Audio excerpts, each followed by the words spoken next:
25 ఎకరాల్లో వనదేవతల స్మృతివనం, సమ్మక్క సారలమ్మ ప్రాశస్త్యం, శాసనాలతో మ్యూజియం, భవిష్యత్తు తరాలకు చరిత్రను తెలియజేయడమే లక్ష్యము.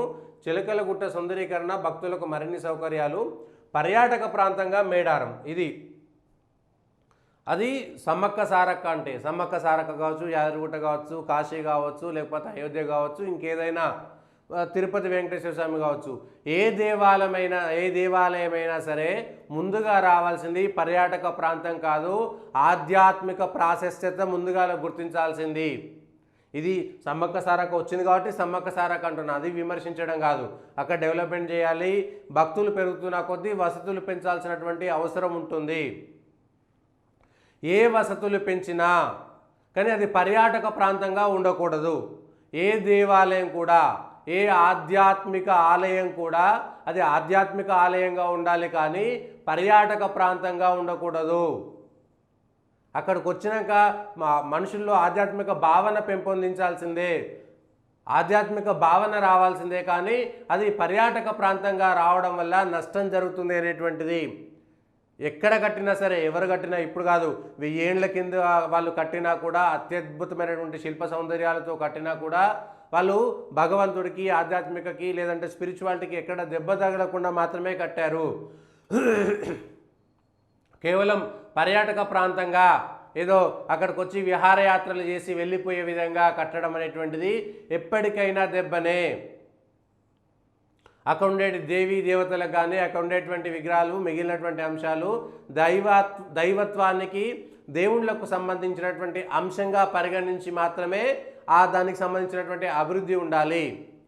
కేవలం విహారయాత్ర, ఏదో సాటర్డే సండే వచ్చింది వీకెండ్స్కి వెళ్ళేటువంటి విహారయాత్రగా ఉండకూడదు. అక్కడికి వెళ్ళి ఆధ్యాత్మిక మార్గము, అక్కడికి వెళ్ళినటువంటి ఆధ్యాత్మిక చింతన, దైవత్వము, దానికి సంబంధించినటువంటి భావం పెంపొందించే విధంగా ఉండాలి కానీ విహారయాత్రకు వెళ్ళే విధంగా ఆధ్యాత్మిక ఆలయాలను దయచేసి ప్రయత్నం చేయకండి. ఆదాయ వనరులుగా, ఆదాయాలు సృష్టించేటువంటి మార్గాలుగా హిందూ దేవాలయాలు వెళ్ళడం అనేటువంటిది చాలా శోచనీయము. కేవలము ఆదాయం పెంపొందించే విధంగా, అంటే ఒక దేవాలయాన్ని మేము డెవలప్ చేసినాము, ఆ దేవాలయం చుట్టూ ఇంత మార్కెట్ వచ్చింది, ఆ మార్కెట్ వల్ల ఇంత లాభం వచ్చింది అనేటువంటిది. అనుకోకుండా మార్కెట్ రావడం వేరు, కేవలం మార్కెట్ కోసమే డెవలప్మెంట్ చేయడం అనేటువంటిది ఇంకొక అంశము. కేవలం మార్కెట్ కోసమే, అదొక వ్యాపార వస్తువుగా ఆధ్యాత్మికతను, దేవాలయాన్ని దయచేసి మార్చకండి. అదొక వ్యాపార వస్తువు కానే కాదు. ఆధ్యాత్మిక చింతన లేకుండా, ఆ భావన లేకుండా, అది లేకుండా పోతే దానికి వచ్చేటువంటి ఉపయోగం లేదు. ఆ పవిత్రత దెబ్బతింటోంది, దేవాలయానికి ఉండాల్సినటువంటి పవిత్రత దెబ్బతింటోంది. అది ఎక్కడైనా సరే, సమ్మక్క సారక్క కావచ్చు, లేకపోతే యాదగిరిగుట్ట కావచ్చు, కాశీ కావచ్చు, అయోధ్య కావచ్చు, లేకపోతే మధుర కావచ్చు, ఇంకెక్కడైనా సరే, ఉజ్జయిని కావచ్చు, కామాఖ్య కావచ్చు, ఏ దేవాలయమైనా సరే లక్షల మంది భక్తులు వెళ్ళవచ్చు, లక్షల మంది పోతే అది విహారయాత్రలాగా ఉంటుందనేటువంటిది కాదు.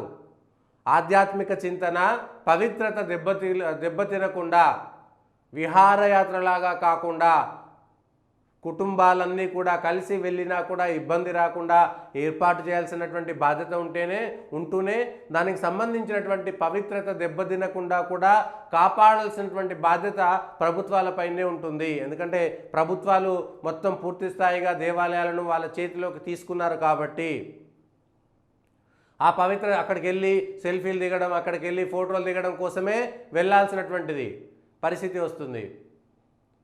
మనసులో సౌందర్యాన్ని, అక్కడ ఉండేటువంటి శిల్ప సౌందర్యాన్ని మనసులో ఎంజాయ్ చేయడము, చూసి ఆనందించడము, తరించడం వేరు. అక్కడ ఉండేటువంటి ప్రకృతిని, అక్కడ ఉండేటువంటి రమణీయతను ఆనందించడం వేరు.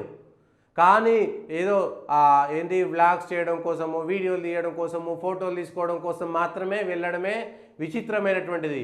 చరిత్ర భవిష్యత్ తరాలకు తెలవాలి కానీ ధ్వంసం చేయకూడదు అనేటువంటిదే నా బాధ, ఆవేదన అనేటువంటి విషయాన్ని దయచేసి చెప్తున్నా.